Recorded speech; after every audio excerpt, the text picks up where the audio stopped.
Welcome back, everybody. If you are hurt on the job, you might think about opening a workers' compensation case. But is it worth it? Well, Rick Peloponus from the Higgins firm joining us now with more on that. Good to see you, Rick.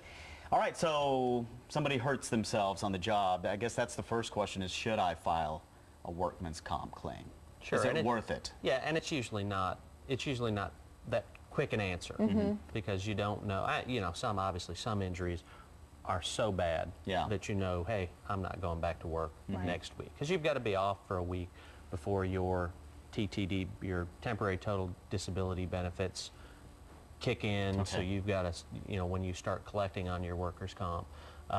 Is that kind of how you determine how long you're going to be off of work? Is when I should file, or if I should file?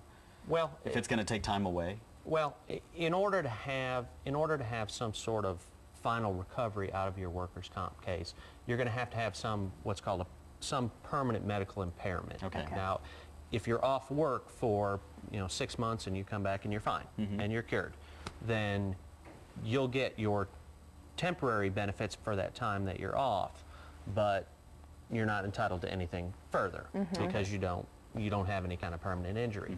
But once you have some sort of permanent injury, then it kind of falls into the workers' comp formula, and there are a bunch of things that are taken into consideration. And one of them is the medical impairment rating. You were telling me about this. It's kind of this huge book that doctors have to figure out how badly you're hurt. Yeah, doctors have books called the Guides to Permanent Impairment. Right. And what they do is, if you have like a shoulder surgery, the doctors have, based on overtime, and I just hit my microphone, so that's probably not the best. Don't do it again. I'll try not to do that again.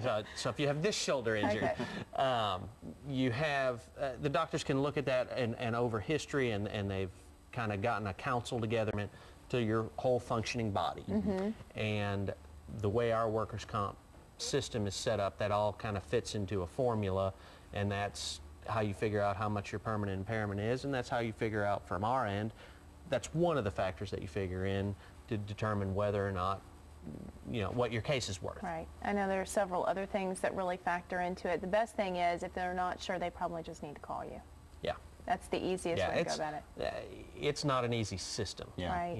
It becomes somewhat of a math formula, but there are other factors, that we take into consideration, knowing the doctors that are making these impairment ratings, because there's some variation within the guides to impairment as to what your injury is impairment. It's it's a range as opposed to just a raw number. Exactly. Okay. Well, and it sounds complicated enough. So if you do have more questions about this, you can always contact our Legal Eagles. It's thehigginsfirm.com is where you can find them online. Also 1-800-705-2121. If you have questions, you can always send them to us, Tennessee Mornings at fox17.com. Thanks for coming in, Rick. Thanks for having me. Good to see you.